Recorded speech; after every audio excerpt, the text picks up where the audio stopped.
Hey guys, this is Jake Brookman. We're here today with CoinDash.io. Alon, Hey. introduce yourself and Jonathan also as well from the team. So tell us a little bit about CoinDash and what you guys are trying to do. So I'm Alan. I've been in the blockchain space for about 3 years for 3 years now, and most of my early 2 years were involved in contributing code to most of the known project, the reference client, Bitcoin J, Ethereum J. I've developed my own wallet. And then the last year, maybe in a year and a half, I was introduced to the whole cryptocurrency investment space. Started from ICOs mostly. And from that, I've learned a lot of interesting things. One of them is that the killer app for blockchain today is actually that, enabling cool technologies, cool companies to raise money from ordinary people, me and you, so those people can take part in those companies. And we've seen it. I think one of the most successful one was actually Ethereum itself, but then you see many others that follow now, and it presents a lot of opportunities because it's a very there's a lot of vacuum in this space, and so from that essentially CoinDash was born. And CoinDash essentially we know cryptocurrency investors. We live amongst them. We know how they behave. We know what they want, because essentially they're us. And we know that the social aspect is very important. So CoinDash's vision is to create a social platform for cryptocurrency investors for the blockchain era. And it starts from giving them awesome tools to manage their portfolio, and we'll show a quick live demo today for that. And it goes to how you follow other investors, getting tips from them.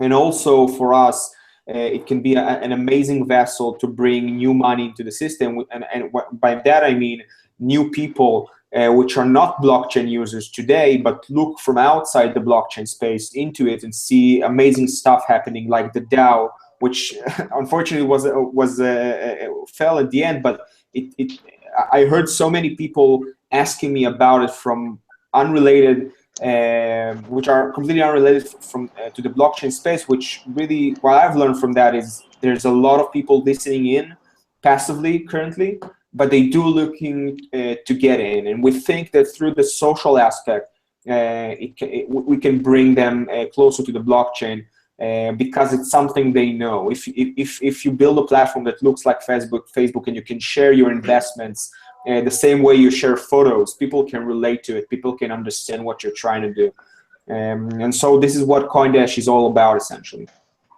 Cool. So if you look at blockchain from that lens, right, from the lens of investing, and you kind of compare it as an analogy to the traditional world of investing, you see that definitely there's a lot of infrastructure missing, right? So like in the real world, there's a bunch of rating agencies that will rate stocks and companies for you, or do research on private companies. And only recently in blockchain have we started to see things pop up like Smith and Crown, ICO rating, and so on and so forth. And then in terms of data, everything seems to be like very disjointed as well. You have CoinMarketCap, it has certain coins but not others, CoinCap, etc. So in kind of building a platform that other people have tried, like what do you think we've gotten right so far in the space, and what do you think we really could use to improve upon? So you've touched a bunch of pain points essentially for us as a community. So one of them,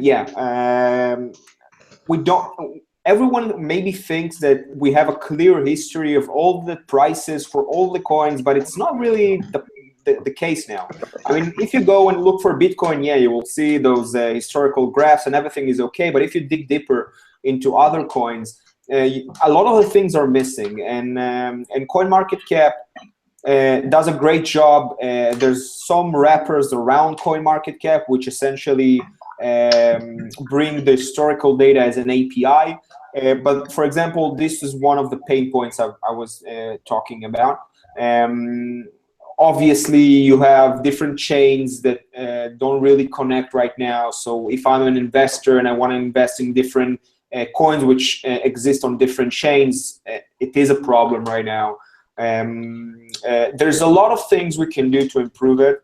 And I think that once there is a good reason to do that, for example, if you have a platform that allows you to allows others to invest in good investors, and those investors hold coins in different blockchains, then you have a good reason to interconnect those chains, for example. Obviously, to allow tokens to be transformed from one another.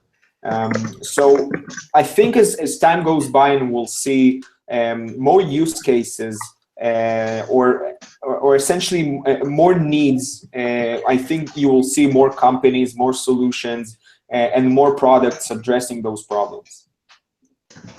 And so take us through kind of your vision of CoinDash, and like customer comes in, what happens?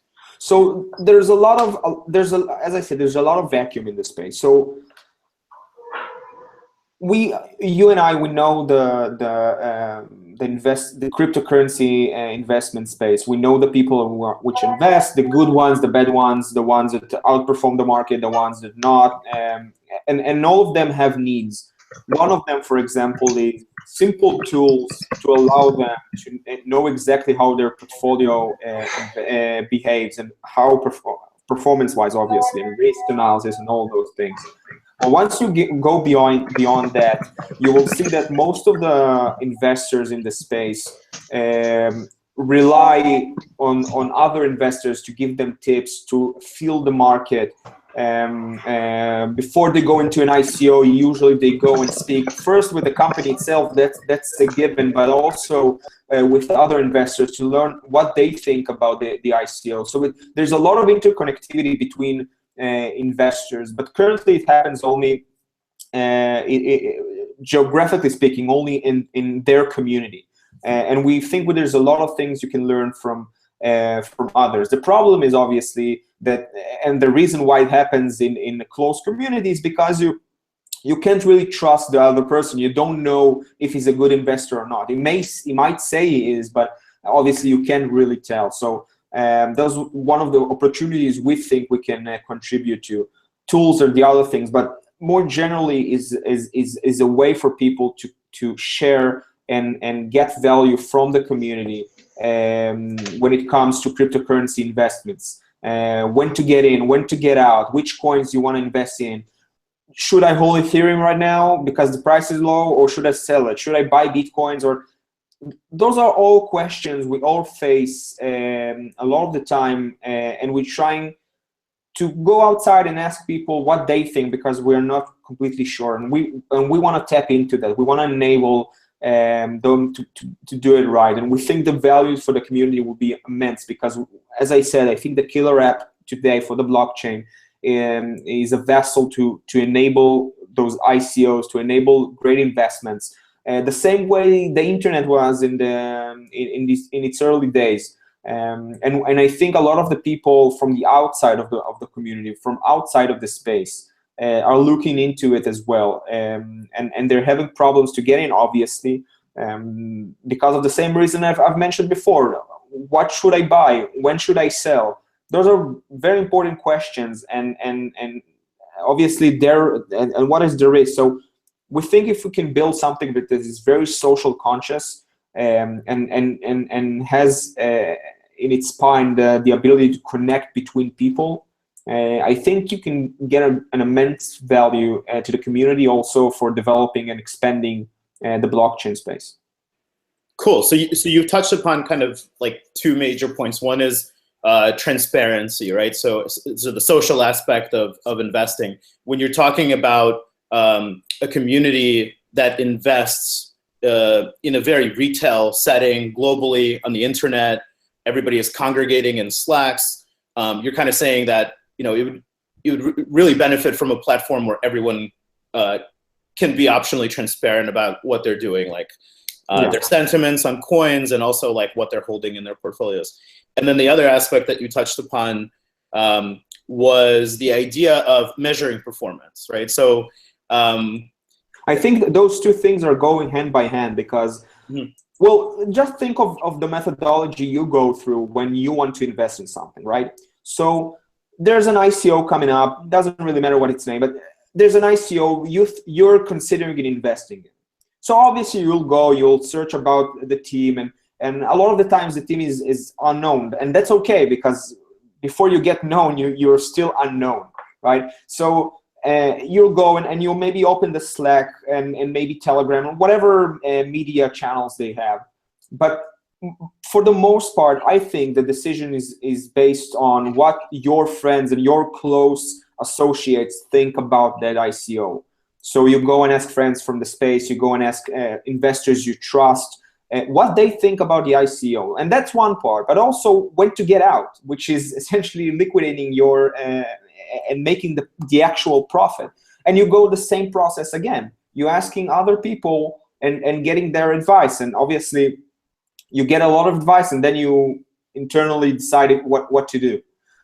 But the reason you're doing it only with your close friends, which is very limiting, because obviously there's a lot of people in the world, they have a lot of opinions and a lot of them are good opinions, is because of exactly what you said, traceability, transparency, and obviously how to measure those things.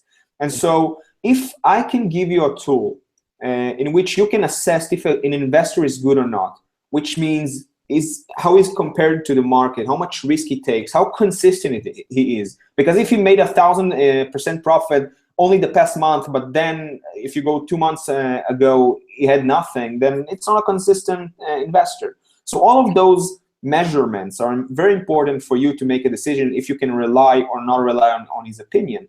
And obviously, if you can get a platform to do that for you, and also to connect you to those people, because most of the time you don't even know them, then that is really awesome, we think.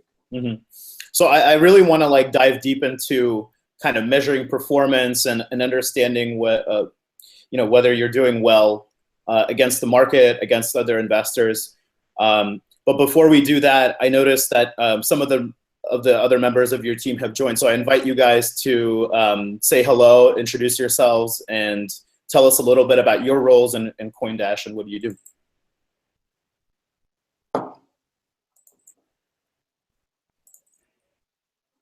Anyone? Hi, can you hear me? Yep. I'm Guy Aronofsky. I'm developer. Welcome. And, thank you. And curious about the disruption possibility of cryptocurrencies and stuff like that. Also dealing a lot of with application security and all layers of security.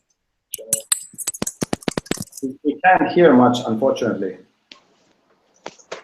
I repeat the last sentence. I think that the whole cryptocurrency possibility of disruption is interesting. And personally, I'm a developer and dealing with security also. Cool, Jonathan, have you heard that? You want to introduce yourself? Yeah. Hi guys, I'm Jonathan. I'm in the crypto space for 3.5 years. And for 2.5 years, I manage others' money. So I approached to Alon because of my need to get a better tools to organize all the rest of the investors' investments. And yeah, I think it's a good project. Although the industry is very young, I think it grows very fast. In the past 2 years, it grows like 5 times, and I think that phase will keep going on. So I think that even if it's still maybe too early for that, it's not really too early because the fast growth rate. So yeah, so I'm really passionate about this tool because I personally need it. And yeah, let's see what will happen with it. Cool.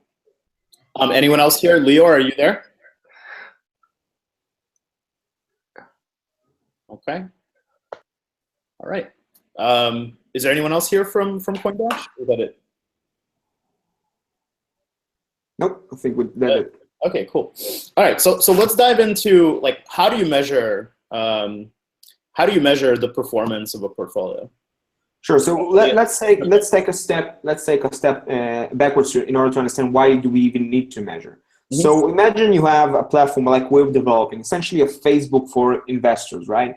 You have a feed, you see other investors, you can compare yourself to those investors, you can follow investors, you can invest like other investors, and all of those good things. But the baseline for everything I just said is measure, right? So we need a baseline to understand if that investor is better than you, and if so, why, and what the parameters we need to calculate in order to understand that. So, and also, we believe that we need to build those tools in order to bootstrap from the community itself, because that's one of the biggest things people need right now. So the first step for us as a company is to create those tools, and then once we have those tools and you have the data, we can go further and create the social layer on top of it. So what it means to measure? Well, I'll give you a real example from my life. My portfolio, my personal portfolio, is keep going and growing, and that's obviously great. It's US dollar is getting bigger, but a few months ago I asked myself, well, although it's getting bigger, but also Bitcoin is getting bigger. I mean, Bitcoin in the same period of time went 3x up. So is my portfolio growing because of me, of my decisions as an investor, or just because the whole space is exploding up and I'm benefiting from it? So then I've obviously looked to find different tools in order to understand and measure my portfolio. Obviously, I couldn't find anything. Most of us are using simple spreadsheets. There are some tools, but they're not. Anyway, they didn't give me what I wanted really, and so I decided to build them myself essentially. And the key things to remember is our job as an investors is. One is to beat the market, obviously. If you don't outperform the market, there's no reason for you to invest, because you're better off just buying the Bitcoins or Ethereums, forget about them, wake up in a year, 2 or 3 years, and collect the profits. So one is obviously to understand we can beat the market. But once you even beat the market, you still need to understand how much additional risk you're taking upon yourself in comparison to the market. And if your results, risk-adjusted results, are positive or negative, and obviously other things like how diversified you are and so on.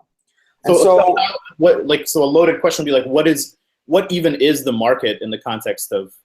I think, well, there's a lot of answers, but I think it's mainly Bitcoin and Ethereum. Those are the two main coins. Bitcoin, obviously, the bigger one.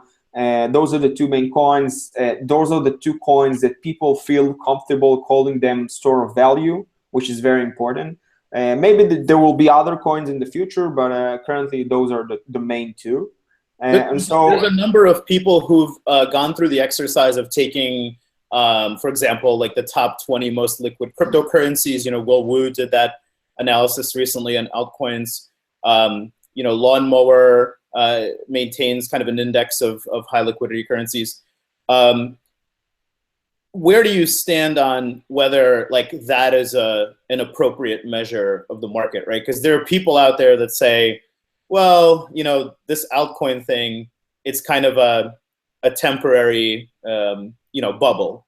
And I think whoever well, a lot of the altcoins are not here to stay, but whoever says that all altcoins, including Ethereum, is not here to stay, well, they're entitled to their opinion. But I think the growth comes from there, not from Bitcoin. I mean, Bitcoin is the solid ground, but everything exciting currently in the space is happening in altcoins. You just see the amount of ICOs and stuff like that.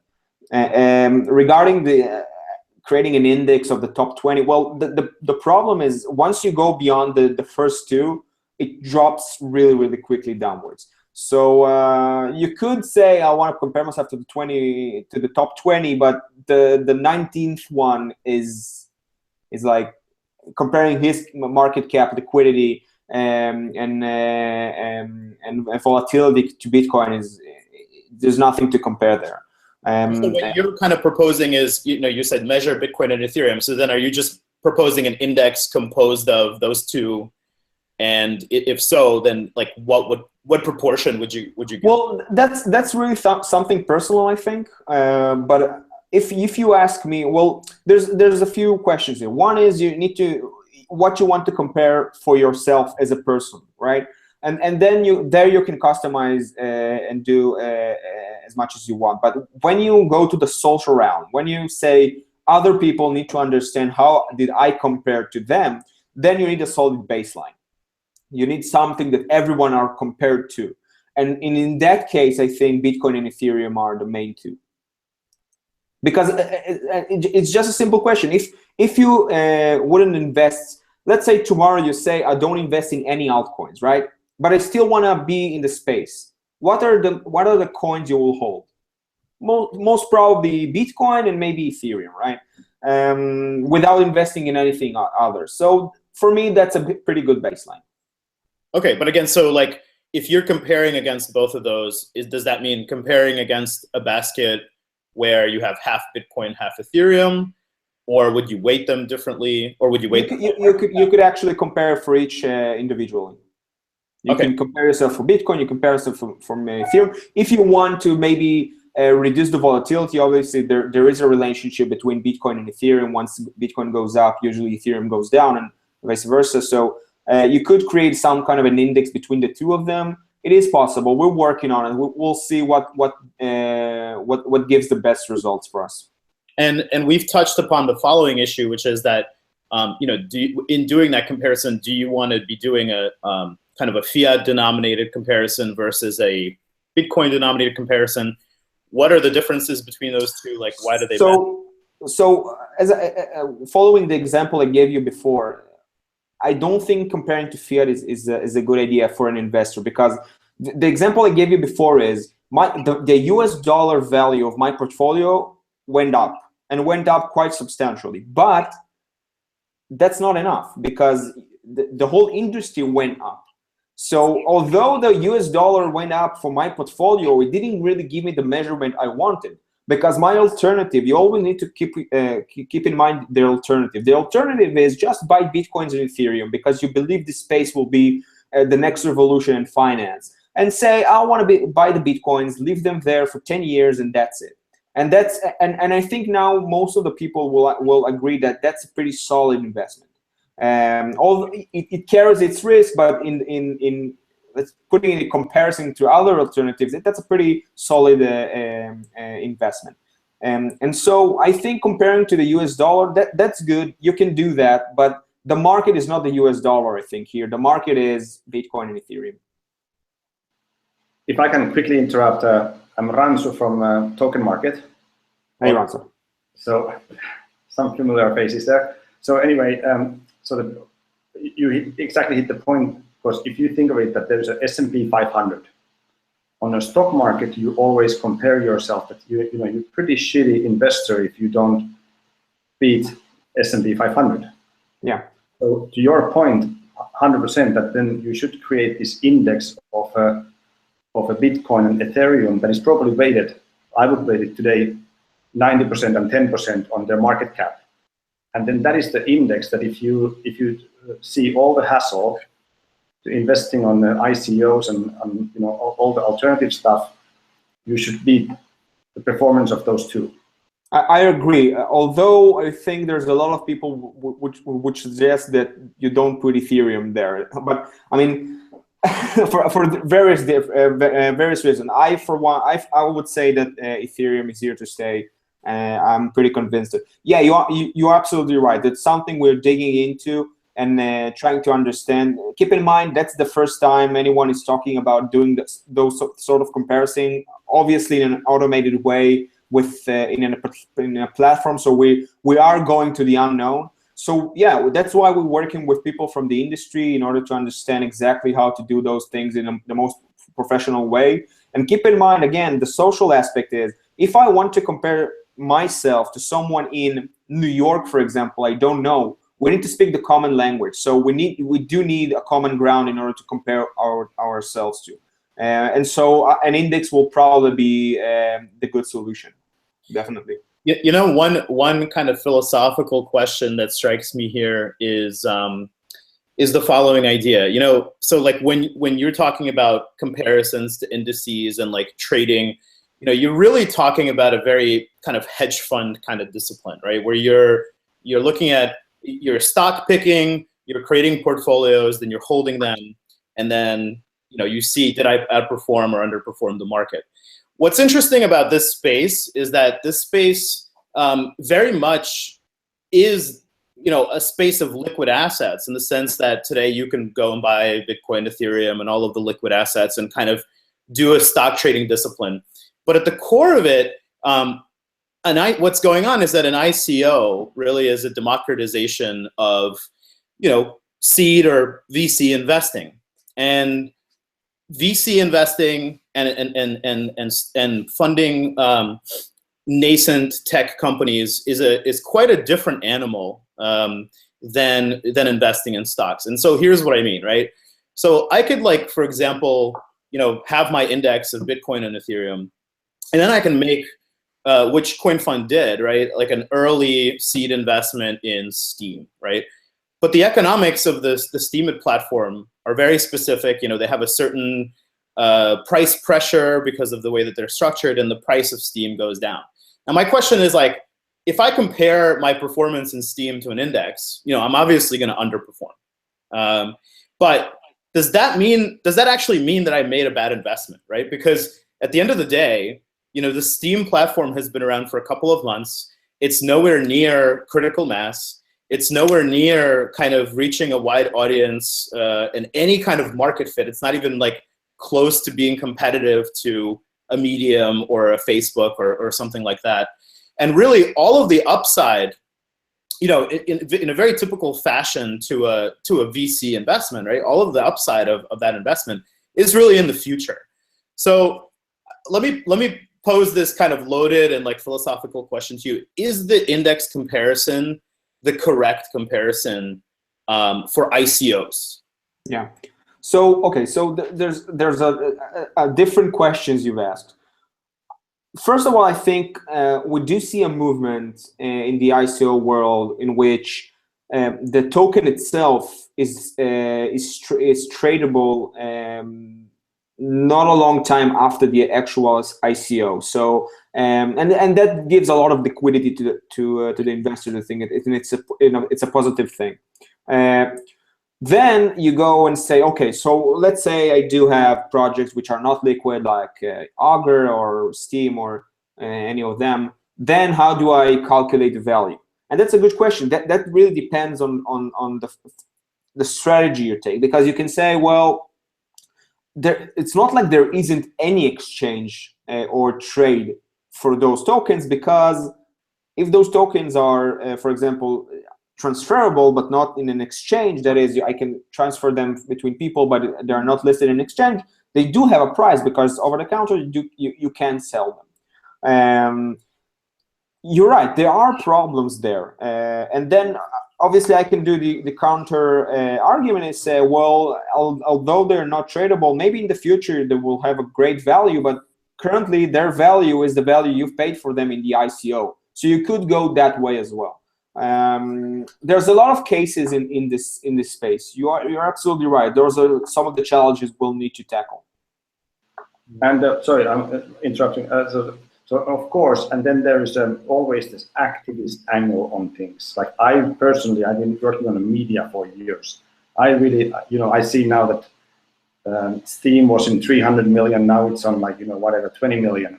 And that is, annoying. And of course, everybody would say that it's a failure. Still, for the startup that is less than a year old from launch, even 20 million valuation is, still good. And we always have to think that I think there's two things that is an absolute return on your investment. But then I would also like to see on your platform that you can have it kind of as an activist investment. But the return can be shit. But I would have $100 on or maybe a couple $100 on a Steam, and I'm not angry that it's down. I just want to see them to succeed. Yeah, that's a really great point. Like some people in the community who find it funny that somebody invested in the DAO. I don't think it's funny at all. We invested in the DAO because we want to see the development of DAOs. We want to support the efforts of community members to iterate those contracts, to make them more secure, to make sure that what happened in that case doesn't happen with Wings or any other DAO platform that will come in the future. And so I think that's a really great point. There's a lot of activist investing going on here, and probably, if you will, the most salient example of activist investing is when a white paper raises $10 million, right? In some sense, it's market craziness, but it's in another sense a set of people that really believe that these technologies will be highly sought in the future. It's kind of voting with your wallet that we want you to succeed. Yeah. But you vote it on a level. It's like those are kind of Kickstarter investments, but in the form of an ICO. Mm-hmm. But you don't really get upset if it doesn't. I invested on DAO when it went down. Of course, once again, small amount, but I wasn't upset. I was just I was upset about them failing, but not about the money. It was more about damn, what a stupid thing that happened. Mm-hmm. Yeah, exactly. Okay, so Alon, tell us a little bit more about kind of how you envision the roadmap for the product, and also let's talk about investing and whether you guys are considering a decentralized crowdfunding of some sort. So as we see it as a three-step vision, or maybe the first 3 steps and then the vision goes beyond that. But the first immediate 3 steps are: how do you get people and data into your platform in order to even have the amount of data and people to create a social network? That's one. And we'll show the first step and its development live in a few minutes. And then once you have the data and the people using the platform, then you can bring the whole social aspect. And you can start with sharing achievements, which I know cryptocurrency people love. But then you actually share achievements which are traceable, because nobody can lie. The platform knows how you perform, and that's amazing. And once you know those achievements are real, then comes the next step, which is you can start following people and get tips from them. For example, next ICO you considering entering, or you don't really know if you want to enter, then that platform will help you, because if you're following people which have a good history of investing, they are profitable investors with a reasonable risk, then you can take their tips and decide on that if you want to enter or not. And also the same goes for when you want to sell the token, sell Ethereum, sell Bitcoin, whatever. Those tips are crucial, and we see those social connections very strong. Then afterwards, you can go and actually do automated trading. That is, you can actually invest in people. I say I want to put $1,000 in that investor and get revenue from that. And I think once we get there, and I don't think it's a very, it's a very inspirational, but I don't think it will happen in 10 years. I think it can really happen in the next year or so. Once you get to a point where you have a baseline of users which are active, which are sharing their achievements, their tips, and all of those things, and can monetize, you can make investors superstars on your platform, then it's the time that other people from outside the blockchain space can get in, because that's the point where they can go beyond just buying Ethereum, Bitcoin, and actually investing in new technologies. And they know how to do that because they can follow the people which know everything. They're the best of their kind. They're the best with the best abilities in the space, with the best knowledge, and they can base their decisions on that. And I think that's the vision of CoinDash, is creating that social platform from people, essentially the Facebook of cryptocurrency investors. But how do you see the funding of this project progressing. So you know what? Before the funding, let's do a quick demo because I know people will love it. I know you will love it as well. So if I can share my screen. Absolutely, this is very exciting. It's the first time we've done a demo, and this. Let me see if I can. Okay, share screen. So what I want to share with you guys right now is I want to share with you the first step of the project. That is giving tools for current investors in order to they can understand how they perform.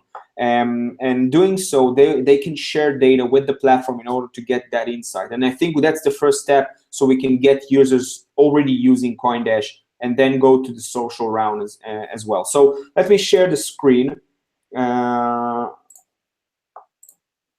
Let me know if you see my screen. Yep.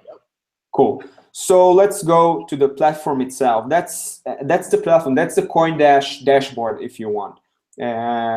Obviously, you can see the balances and the positions. That's okay. That's nothing special here. But the main thing I want to show you is the comparative analysis against the market. What we've talked about. So here you can see in the green line is the performance, the actual performance of Bitcoin. So if you've put it a year ago, $1,000 in Bitcoin, you will have a bit more than 2,000 right now. I think it goes to December 15th, I think. You will have about 100%, maybe a bit more of profit. But we brought here a portfolio. It's not for a real person, but it's generated on based on real data, because obviously we can't show a real person's data. It's not a good idea. But it's based on real performance of a real portfolio. Just we change a bit the numbers. So you can see the red line here, and you can clearly see in some cases it performs as well as Bitcoin's, but even outperforms him around March 2016. But once Bitcoin starts to really swing upwards, you can see that the actual portfolio didn't do as good as Bitcoin. It did still do a profit. Be clear. I mean, here it goes to maybe 50% profit, and that's exactly what I experienced. I experienced a profit if you compare it to the US dollar, but if I compare it to the market itself, which is Bitcoin in this case, I didn't outperform Bitcoin, which is very important. But that's only part of the analysis, because keep in mind, you need also to calculate the risk. So we'll go to the risk graph, and what you'll see here, the green line is essentially telling that this portfolio is riskier than Bitcoin. And that's not a bad thing in its own, but you need to understand that your results are obviously relative to the risk. So you need better results if you have more risk. So the red line here is showing you your results, which are risk adjusted. That means after the risk you've taken, how your results compare to the market. And those results are negative, which means not only you took upon yourself more risk, but you underperformed the market.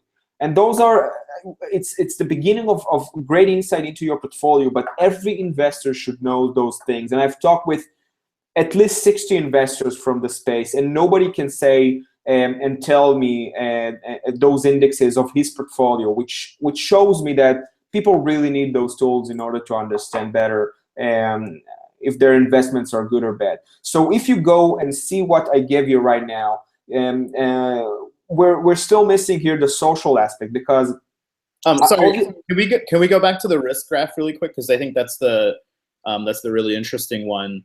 Do you mind just like hovering over like one set of data points? Okay, great. So you see that you're measuring beta and alpha here. Yeah. Can you just very quickly for our audience explain what that means? So, okay, so beta is essentially comparing the risk to an index, right? You're obviously the portfolio's risk to a certain index. In this case, it's Bitcoin. Right.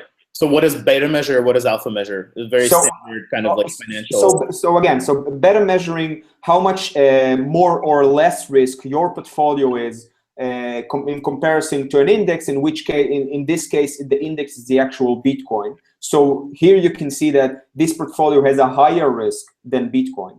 And then alpha is essentially taking into account the beta, which is your relative risk, and calculating your risk-adjusted results.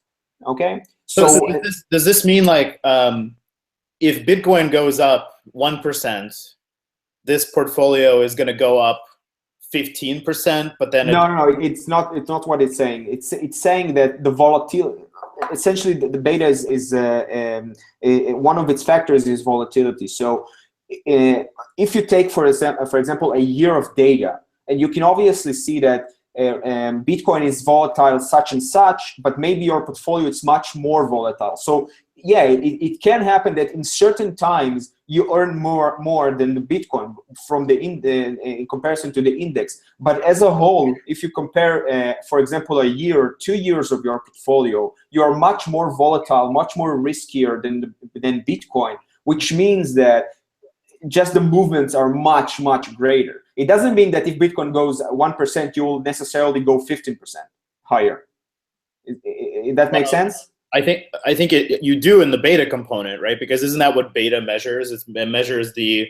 No, but it measures on the whole aspect. So it doesn't mean it necessarily that if Bitcoin goes 1%, necessarily you will go 15%. It means that during that time period, yeah, there are times where you outperform the Bitcoin, but also your lows are much lower than the Bitcoin. Right. But okay, and then alpha takes into account the beta, obviously, and risk adjust your results. So it's not just the raw results you've made, I don't know, $15, $20. It also takes into account the actual risk you've taken, and obviously a positive alpha means in comparison to the index, to the Bitcoin, you have better results. A negative one obviously says you underperform the Bitcoin. And so what you see here is a positive beta, which I think the average is 15. So you're taking about 15% more risk, but you underperform the Bitcoin, risk adjusted. 15% or 15 times? No, 15%.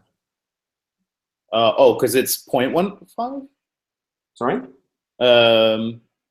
Okay, anyway, we can dig into that later. But okay, sorry. So I didn't mean to interrupt you. I think you were going on to another part of the... Yeah, so one of the things it's very interesting for me as an investor is obviously to compare those indexes to others, because, for example, I know of a few investors, Israeli investors, which I know are very good.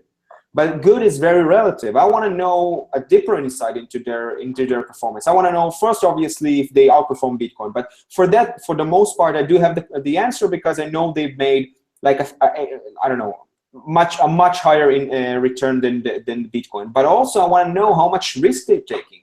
Maybe they're having an amazing period of investment time. You know, the last year for them was absolutely astonishing. But if you take their overall trade history, you'll see that the risk they're taking is incredible also. And so I want to know if, for example, in a social context, you'll see a feed of investors and you want to compare yourself to them.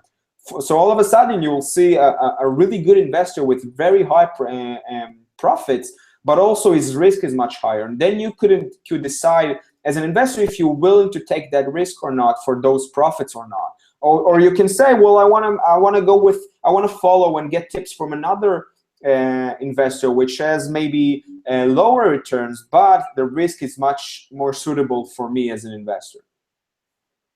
Makes sense. Cool. Does anyone here have let me get back to you just a second. Does anyone here have any questions or comments about what we've been discussing? Okay, cool.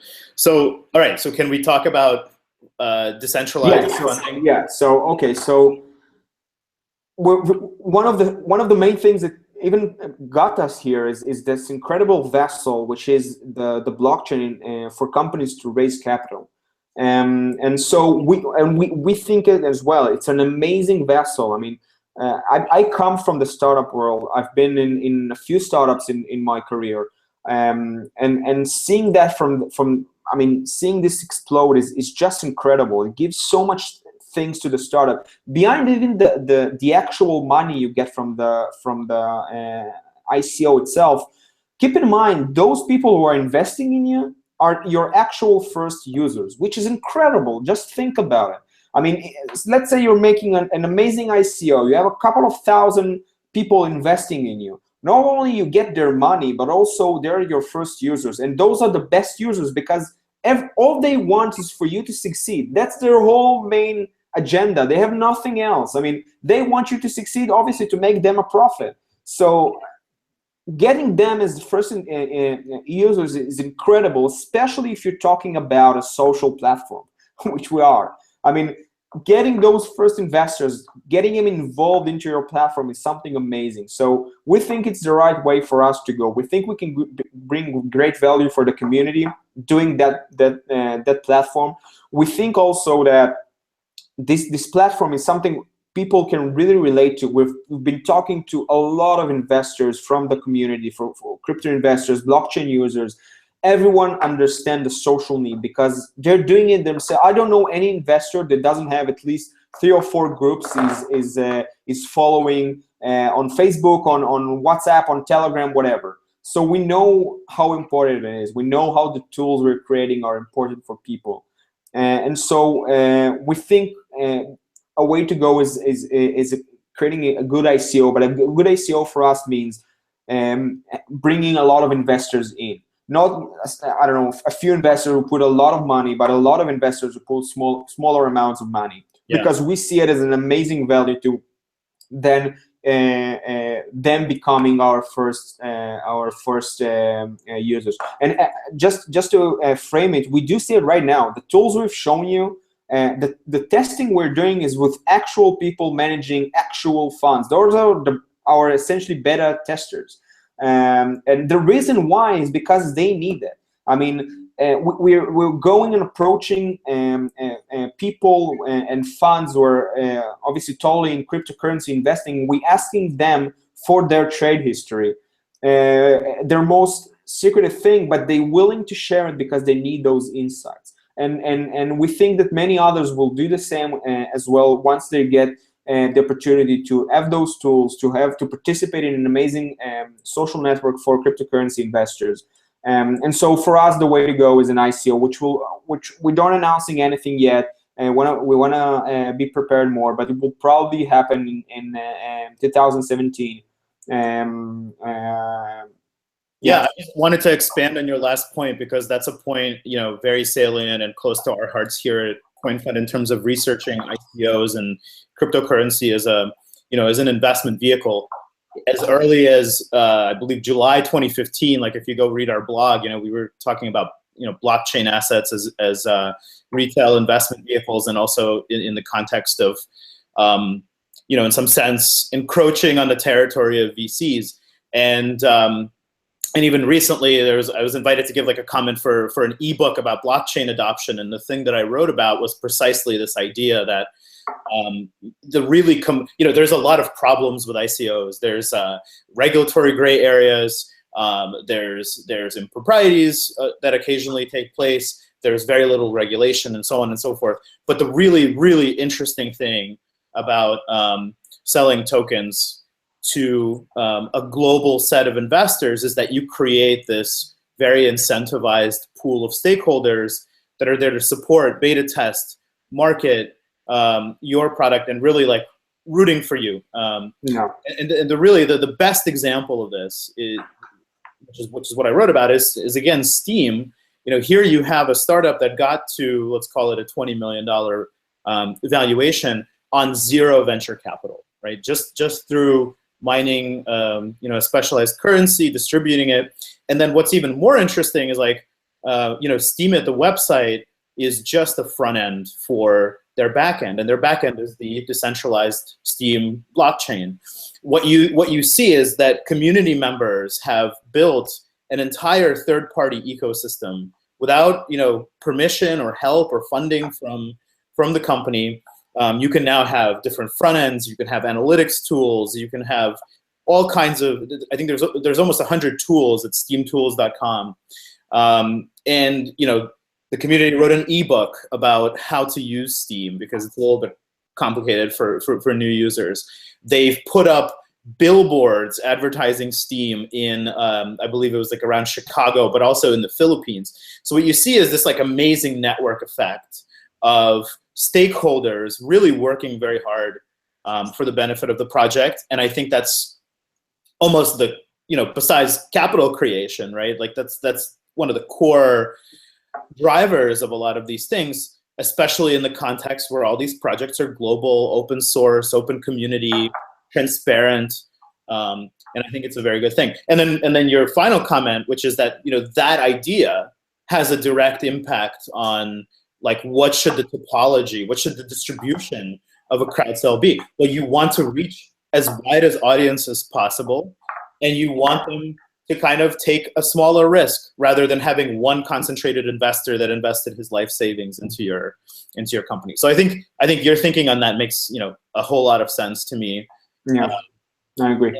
And with a tool that is kind of driving the experience of investors in this space, I think the space has a fairly large audience for you to be able to do that. So that's great. Yeah. Thank you.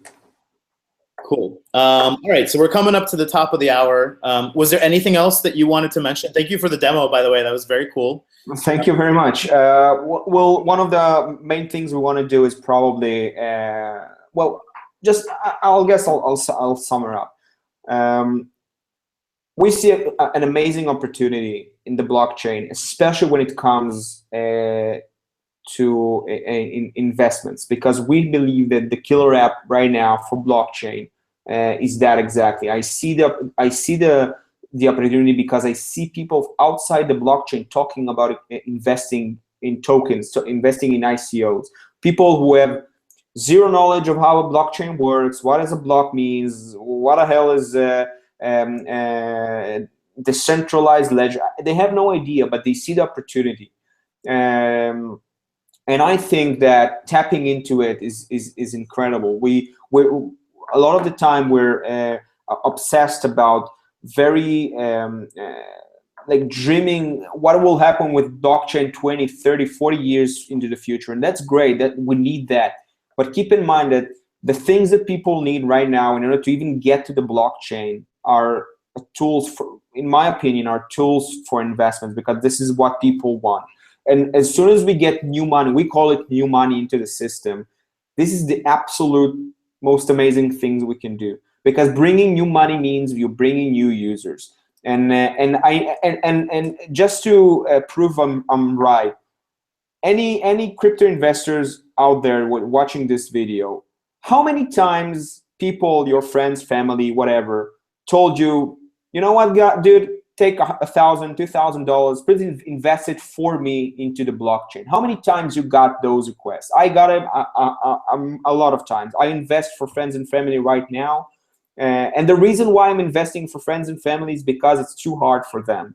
And we believe that creating a social network for it will make it much, much easier. And making it much, much easier means that for every blockchain users you have today, you will have probably hundreds or even thousands of people who can get in and participate in this technology. And once you have those people, then you will become the next revolution of finance, not sitting at home and hoping for the best.